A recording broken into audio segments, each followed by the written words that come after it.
The sweet beginning. Zainab was the kind of woman whose laughter could melt stone. Bright, ambitious, and from a modest Nigerian home, she had dreams bigger than her bank account. In university, she met Chuka, a charming, smooth-talking law student from a wealthy family. Chuka wasn't just handsome, he was generous with his money and sweeter with his words. They met during a campus debate and quickly became inseparable. To Zainab, Chuka was everything she prayed for.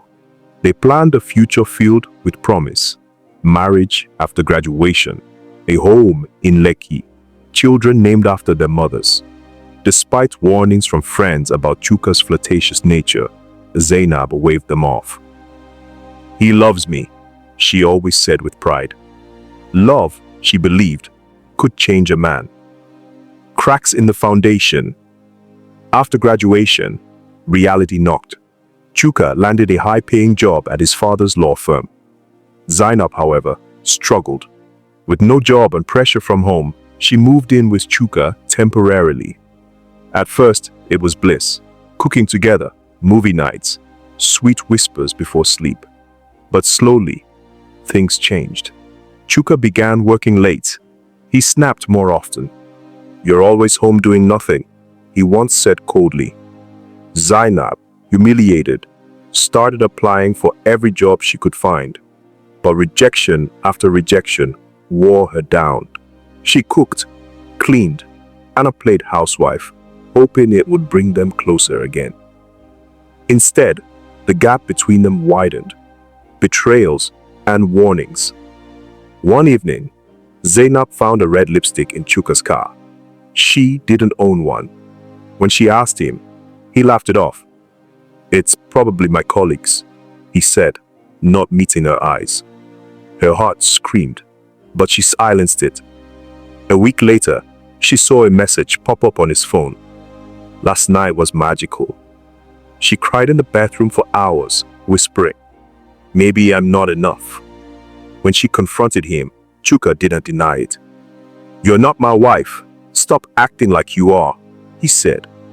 That broke her. Friends begged her to leave, but she stayed, hoping love would return. That was her biggest mistake. The final blow. Zainab's world finally shattered on her birthday.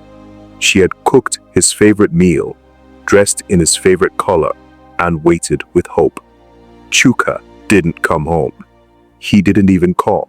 The next morning, he walked in with lipstick on his shirt and no apologies. "I don't want to do this anymore," he said plainly, avoiding her gaze. No anger, no drama, just cold detachment. It was like she never mattered. That was when she knew love, when not mutual, is a slow poison. She packed her bags and left, with nothing but her dignity and the lessons she'd painfully learned. Rising from the rubble, months passed. Zainab moved back home and took a small teaching job. The pay wasn't much, but it gave her peace. She began healing. She joined a women's support group, shared her story, and inspired others to leave toxic love behind. One day, she saw Chuka's wedding photos online, the same girl he cheated with. Her heart didn't ache, it smiled.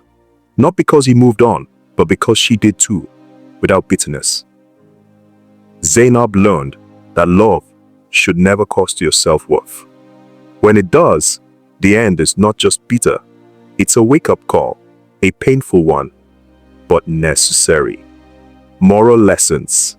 Never ignore red flags in love, no matter how sweet the beginning. A relationship without mutual respect and growth is a slow death. Leaving may hurt, but staying in toxic love hurts longer. Sometimes, the bitter end is the beginning of self-love and freedom. If this story touched your heart, don't scroll away. Like this video, share with someone who needs this lesson. Subscribe for more deep, emotional African stories. Comment below. Have you ever stayed in a love that hurts you? Your healing might start with one click. This is Wise Tales.